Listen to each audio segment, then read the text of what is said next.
ഈശോ മിശിഹായിൽ ഏറ്റവും സ്നേഹം നിറഞ്ഞവരെ, ഇന്ന് നമ്മൾ ഓരോരുത്തരും പരിശുദ്ധ ബലിക്ക് കടന്നു വന്ന് പ്രാർത്ഥിക്കുമ്പോൾ ഈശോ വീണ്ടും നമ്മളോട് പ്രാർത്ഥനയ്ക്ക് ഒരു ചിട്ട കൊണ്ടുവരുവാൻ വേണ്ടി, പ്രാർത്ഥിക്കാൻ ഒരു രീതി കൊണ്ടുവരുവാൻ വേണ്ടി ഉള്ള സുവിശേഷ ഭാഗമാണ് നമ്മൾ ഓരോരുത്തർക്കും നൽകുക. അതാണ് വിശുദ്ധ മത്തായിയുടെ സുവിശേഷം 6-ാം അധ്യായം 7 മുതൽ 15 വരെയുള്ള തിരുവചനങ്ങൾ. പ്രത്യേകിച്ച് 8, 9 കഴിയുമ്പോൾ ബാക്കിയുള്ള 15 വരെയുള്ള തിരുവചനങ്ങളെ കുറിച്ച് പഠിപ്പിക്കുക. നമുക്ക് ഏറ്റവും സുപരിചിതമായ സ്വർഗസ്ഥനായ പിതാവേ എന്നുള്ള പ്രാർത്ഥന. എന്തുകൊണ്ടാണ് ഈശോ ഈ പ്രാർത്ഥനയിലേക്ക് എത്തുന്നതിൻ്റെ കാര്യമെന്ന് പറഞ്ഞു കഴിഞ്ഞാൽ, മറ്റു പരിസയരും നിയമജ്ഞരും ഒക്കെ പ്രാർത്ഥിച്ചു കൊണ്ടിരുന്ന രീതിയെ തമ്പുരാൻ ചോദ്യം ചെയ്യുകയാണ്. ഇവർ പ്രാർത്ഥിച്ചുകൊണ്ടിരുന്ന രീതി എന്ന് പറയുന്നത് വെറുതെ വാവിട്ട് പ്രാർത്ഥിക്കുക. പക്ഷെ അതിലൊന്നും അർത്ഥമില്ലായിരുന്നു. ചുമ്മാ പ്രാർത്ഥിക്കുക, ഒരു കാര്യം കിട്ടിക്കഴിഞ്ഞാൽ വെറുതെ പ്രാർത്ഥിക്കുക, അല്ലെങ്കിൽ വെറുതെ മറ്റുള്ളവരെ കാണിക്കുവാൻ വേണ്ടി പ്രാർത്ഥിക്കുക. അതായിരുന്നു ശരിക്കുമുള്ളൊരു കാര്യം. ഇവർ പ്രാർത്ഥിക്കുമ്പോൾ അവർ വ്യർത്ഥഭാഷണം ചെയ്യുകയും അഭിഭാഷണം ചെയ്യുകയും എന്ന് നമ്മൾ സുവിശേഷത്തിൽ നമ്മൾ കണ്ടു. അവരെങ്ങനെയാണ് പ്രാർത്ഥിച്ചുകൊണ്ടിരുന്നതെന്ന് ചോദിച്ചു കഴിഞ്ഞാൽ, പലപ്പോഴും അവർ പിതാവായ ദൈവത്തിനെ പലപ്പോഴും മനോഹരമായ വാക്കുകൾ കൊണ്ട് പൊതിഞ്ഞായിരുന്നു അവർ പ്രാർത്ഥിച്ചുകൊണ്ടിരുന്നത്. പിതാവായ ദൈവത്തോട് അല്ലെങ്കിൽ യഹോവയോട് മനോഹരമായ വാക്കുകൾ പൊതിഞ്ഞുകൊണ്ട് ദൈവത്തെ മറ്റുള്ളവരുടെ മുൻപിൽ പുകഴ്ത്തിക്കൊണ്ടുള്ളൊരു പ്രാർത്ഥന മാത്രമായിരുന്നു. അതായിരുന്നു അവരുടെ പ്രാർത്ഥന. അതാകുമ്പോൾ മറ്റുള്ളവർ കാണുകയും ചെയ്യും, ദൈവത്തെ പ്രീതിപ്പെടുത്തുന്ന അവസ്ഥയാകും. ഇപ്പം നമ്മൾ പ്രാർത്ഥിക്കുന്നതിന് സ്വർഗത്തിൻ്റെയും ഭൂമിയുടെയും അധിപനും രാജാതിരാജനും സ്വർഗരാജ്യങ്ങളുടെ മേന്മയുള്ളവനും ഇങ്ങനെ എന്ന് പറഞ്ഞ് കുറേ കാര്യങ്ങൾ ചേർത്ത് വെച്ചാണ് അവർ പ്രാർത്ഥിച്ചുകൊണ്ടിരുന്നത്. പക്ഷെ അവരിങ്ങനെ പ്രാർത്ഥിച്ചുകൊണ്ടിരുന്നത് മാത്രമേ ഉള്ളൂ. ആ പ്രാർത്ഥനയ്ക്ക് ഒരു അർത്ഥം അവരുടെ ജീവിതത്തിൽ അവർ തുടങ്ങിയിട്ടില്ലായിരുന്നു, അല്ലെങ്കിൽ അർത്ഥം അതിന് അവർ കണ്ടെത്തിയിട്ടില്ലായിരുന്നു. അങ്ങനെ പ്രാർത്ഥിച്ചുകൊണ്ടിരുന്നതിൻ്റെ പരിണിത ഫലമായിരുന്നു അവർ മറ്റുള്ളവരുടെ മുൻപിൽ അഭിനയിക്കാൻ തുടങ്ങിയത്. അങ്ങനെ പ്രാർത്ഥിച്ചുകൊണ്ട് മറ്റുള്ളവരുടെ മുൻപിൽ അഭിനയിക്കാൻ തുടങ്ങിയതിൻ്റെ പരിണിത ഫലമായിട്ടാണ് ഈശോ പ്രാർത്ഥിക്കാനുള്ള ഒരു രീതി കൊണ്ടുവരിക. അപ്പം ഇവർ പ്രാർത്ഥിച്ചുകൊണ്ടിരുന്നതെന്ന് വെച്ചാൽ വെറുതെ blah blah blah blah blah blah blah, അർത്ഥമില്ല, വെറും ബ്ലാ ബ്ലാ ബ്ലാ ബ്ലാ, അത്രേ ഉള്ളൂ. അർത്ഥമില്ലാത്ത അവസ്ഥയിലേക്ക് ചെന്നെത്തിക്കൊണ്ടിരുന്നത്. അർത്ഥമില്ലാത്ത അവസ്ഥയിലേക്ക് പ്രാർത്ഥന ചെന്നെത്തിയപ്പം ഈശോ അവരുടെ മുൻപിലേക്ക് കൊണ്ടുവരികയാണ്. അർത്ഥവത്തായ രീതിയിൽ നിങ്ങൾ പ്രാർത്ഥിച്ചാൽ മാത്രമേ നിങ്ങളുടെ പ്രാർത്ഥന തമ്പുരാൻ കേൾക്കുകയുള്ളൂ. വെറുതെ തമ്പുരാനെ പുകഴ്ത്തുന്നതല്ല പ്രാർത്ഥന, നേരെ മറിച്ച് തമ്പുരാനായിട്ടുള്ള സംസാരമാണ്, അല്ലെങ്കിൽ ദൈവവുമായിട്ടുള്ള സംസാരമാണ് പ്രാർത്ഥന എന്ന് കാണിച്ചുകൊണ്ട് സ്വർഗസ്ഥനായ പിതാവേ എന്നുള്ള പ്രാർത്ഥനയിലേക്ക് ഈശോ എത്തുകയാണ്. അപ്പൊ ഈ സ്വർഗസ്ഥനായ പിതാവേ എന്നുള്ള പ്രാർത്ഥനയിലേക്ക് എത്തുമ്പോൾ, സ്വർഗസ്ഥനായ പിതാവേ, അങ്ങയുടെ നാമം പൂജിതമാകണമേ, അങ്ങയുടെ രാജ്യം വരണമേ, അങ്ങയുടെ തിരുമനസ് സ്വർഗത്തിലെ പോലെ ഭൂമിയിലുമാകണമേ. ഈ 3 കാര്യങ്ങൾ നമ്മൾ ദൈവത്തോട്, അല്ലെങ്കിൽ ദൈവത്തെക്കുറിച്ച് നമ്മൾ പറയുന്ന കാര്യങ്ങളാണ്. അതാണ് ഈ പ്രാർത്ഥനയുടെ പ്രത്യേകമായ ഒരു രീതി എന്ന് പറയുന്നത്. ആദ്യം ദൈവത്തിന് നന്ദി, ദൈവഹിതം വരട്ടെ, അതിനുശേഷം ഭൂമിയിലുള്ള നമ്മുടെ കാര്യങ്ങൾ. ഈ 2 കാര്യങ്ങളാണ് ഈ പ്രാർത്ഥനയിലെ പ്രത്യേകത. ഒന്ന്, ദൈവത്തിൻ്റെ പ്രവൃത്തിയും ദൈവത്തിനോടുള്ള ആരാധനയും. രണ്ടാമത്, ഈ ഭൂമിയിൽ മനുഷ്യരായ നമ്മുടെ ഓരോരുത്തരുടെയും ആവശ്യങ്ങളും, അതോടൊപ്പം തന്നെ മനുഷ്യരായ നമ്മുടെ ഓരോരുത്തരുടെ അവസ്ഥകൾ തമ്പുരാനെ ഏൽപ്പിക്കുന്ന ഒരു രീതിയാണ്.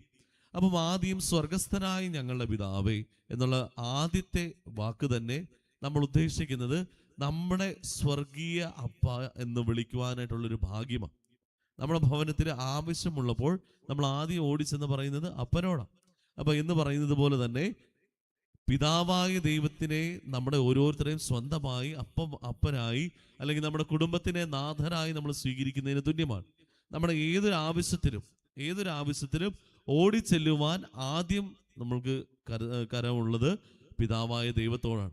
അതുകൊണ്ടാണ് സ്വർഗസ്ഥനായ ഞങ്ങളുടെ പിതാവേ എന്ന് പറയുന്നത്. അല്ലാതെ സ്വർഗസ്ഥനായ നിങ്ങളുടെ പിതാവേ എന്നാണോ പ്രാർത്ഥന പ്രാർത്ഥിക്കുന്നത്? അല്ല, സ്വർഗസ്ഥനായ ഞങ്ങളുടെ പിതാവേ എന്നാണ് പ്രാർത്ഥിക്കുന്നത്.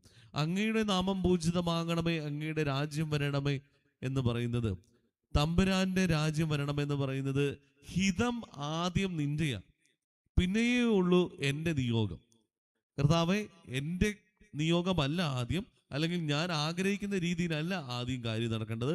നേരെ മറിച്ച് അങ്ങ് ചിന്തിക്കുന്ന രീതിയിൽ, അങ്ങ് ആഗ്രഹിക്കുന്ന രീതിയിൽ ആദ്യം, അതിനുശേഷമേ ഉള്ളൂ എൻ്റെ പ്രാർത്ഥന കർത്താവ് എന്ന് കർത്താവിനോട് അടിയറവ് വെക്കുന്നതിന് തുല്യമാണ്. രണ്ടാമത്തെ, അങ്ങയുടെ തിരുമനസ് സ്വർഗത്തിലെ പോലെ ഭൂമിയിലും ആകണമേ എന്ന് പറഞ്ഞു കഴിഞ്ഞാൽ, സ്വർഗീയ അവസ്ഥ എന്ന് പറഞ്ഞു കഴിഞ്ഞാൽ ദൈവത്തിൻ്റെ ആരാധിക്കുകയും ദൈവിക അനുഭവം ഈ ഭൂമിയിലും ഉണ്ടാകും. ദൈവിക അനുഭവം ഈ ഭൂമിയിൽ ഉണ്ടായാൽ മാത്രമേ പ്രാർത്ഥനയ്ക്ക് കാര്യമുള്ളൂ.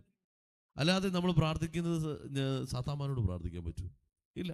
നമ്മൾ പ്രാർത്ഥിക്കുന്നത് ദൈവത്തോടാണ് പ്രാർത്ഥിക്കുന്നത്. ദൈവത്തിൻ്റെ ആ അനുഗ്രഹ രീതി മുഴുവനും നിറഞ്ഞു നിന്നാൽ മാത്രമേ, ആ വലയം നിറഞ്ഞു നിന്നാൽ മാത്രമേ നമുക്ക് പ്രാർത്ഥിക്കാൻ സാധിക്കുകയുള്ളൂ. അപ്പം ഇത് മൂന്നും ദൈവത്തോടുള്ള അല്ലെങ്കിൽ ദൈവത്തിനെ പ്രകീർത്തിച്ചുകൊണ്ടുള്ള അവസരമാണ്. അതിനുശേഷമുള്ളതാണ് മനുഷ്യരായ നമ്മുടെ ഓരോരുത്തരുടെയും ഒന്നേ ബലഹീനത, അല്ലെങ്കിൽ നമ്മുടെ ആവശ്യങ്ങൾ, അല്ലെങ്കിൽ നമ്മുടെ ഓരോരുത്തർക്കും വേണ്ട, അല്ലെങ്കിൽ നമുക്ക് ആവശ്യങ്ങളെക്കാട്ടിലും ഉപരിയായി വേണ്ട അനുഗ്രഹങ്ങൾക്ക് വേണ്ടിയാണ് നമ്മൾ പ്രാർത്ഥിക്കുന്നത്. അതുകൊണ്ടാണ് നമ്മൾ ആദ്യം പ്രാർത്ഥിക്കുന്നത്, അന്നന്ന് വേണ്ടുന്ന ആഹാരം ഇന്ന് ഞങ്ങൾക്ക് തരണമേ എന്നാണ് നമ്മൾ ആദ്യം പ്രാർത്ഥിക്കുന്നത്. എന്തുകൊണ്ടാണ് ഈ അന്നന്ന് വേണ്ടുന്ന ആഹാരം തരണമേ എന്ന് പ്രാർത്ഥിക്കുന്നത്? എല്ലാ ദിവസവും നമ്മൾ മുടക്കാതെ ചെയ്യുന്ന ഒറ്റ കാര്യമുള്ളൂ, എന്നതാ? ഭക്ഷണം, അല്ലേ?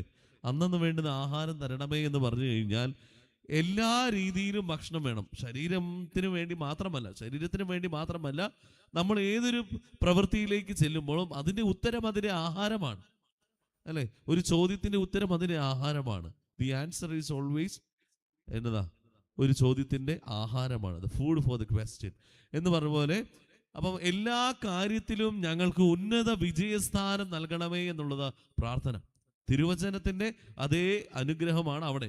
അന്നു വേണ്ടുന്ന ആഹാരം ഞങ്ങൾക്ക് നൽകണമേ, ഞങ്ങളോട് തെറ്റ് ചെയ്യുന്നവരോട് ഞങ്ങൾ ക്ഷമിച്ചിരിക്കുന്നത് പോലെ ഞങ്ങളുടെ തെറ്റുകൾ ഞങ്ങളോട് ക്ഷമിക്കണമേ എന്ന് പറയുന്നത് തമ്പുരാനോട് തന്നെ പറയാം. തമ്പുരാനെ, മനുഷ്യരായ ഞങ്ങൾക്ക് ബലഹീനതയുണ്ട്, ഞങ്ങളോട് നീ കരുണ കാണിക്കുമ്പോൾ ഞങ്ങൾ കരുണ കാണിച്ചിട്ടെങ്കിൽ എൻ്റെ കർത്താവേ, ഞങ്ങൾക്ക് കരുണയുടെ ആവശ്യമില്ല.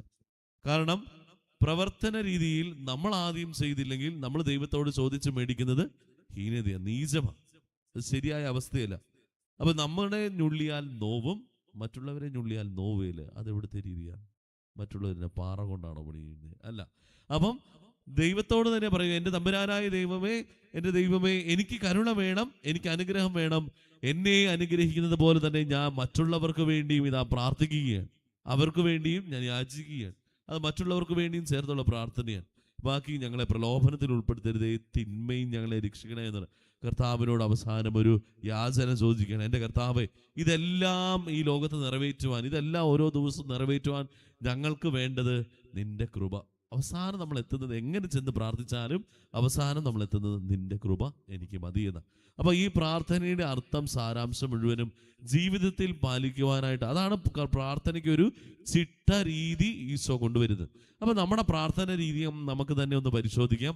നമ്മൾ എല്ലാ ദിവസവും വിശുദ്ധ കുർബാന കൂടുന്നവരും, നമ്മൾ എല്ലാ ദിവസവും കുരിശ് വരയ്ക്കുന്നവരും, എല്ലാ ദിവസവും പ്രാർത്ഥിക്കുന്നവരും, പ്രാർത്ഥനയ്ക്ക് നമ്മുടെ പ്രാർത്ഥനയ്ക്ക് അർത്ഥമുണ്ടോ എന്നുള്ളൊരു കാര്യം ഓർക്കാം. വെറുതെ വിടുവാവ് ചൊല്ലി പ്രാർത്ഥിച്ചിട്ട് കാര്യമില്ല. വെറുതെ പ്രാർത്ഥനാ പുസ്തകം എടുത്തിട്ട് പേജ് നമ്പർ 1 മുതൽ 91 പേജ് നമ്പർ വരെ വായിച്ചിട്ട് കാര്യമില്ല. അത് പ്രാർത്ഥനയാകില്ല, അത് വായനയാകും. നമ്മൾ ഓരോരുത്തരും കുടുംബജീവിതത്തിൽ ഒരു ഉദാഹരണം പറയാം.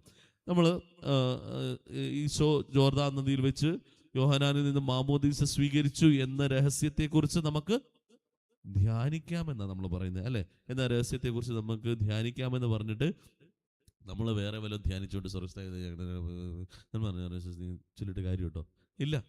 ഈശോ ജോർദാൻ നദിയിൽ മാമോദീസ സ്നാനം സ്വീകരിച്ചു എന്ന രഹസ്യത്തെക്കുറിച്ച് ധ്യാനിക്കാമെന്ന് പറയുമ്പം ആ രഹസ്യമായിരിക്കണം നമ്മുടെ ഉള്ളിൽ മുഴുവൻ. എന്തുകൊണ്ട് യോഹന്നാനിൽ നിന്ന് മാമോദീസ സ്വീകരിച്ചു? പരിശുദ്ധാത്മാവ് നിറഞ്ഞ അവസ്ഥ എങ്ങനെയായിരുന്നു? എൻ്റെ ജീവിതത്തിൽ ആ പരിശുദ്ധാത്മാവിൻ്റെ നിറവുണ്ടോ?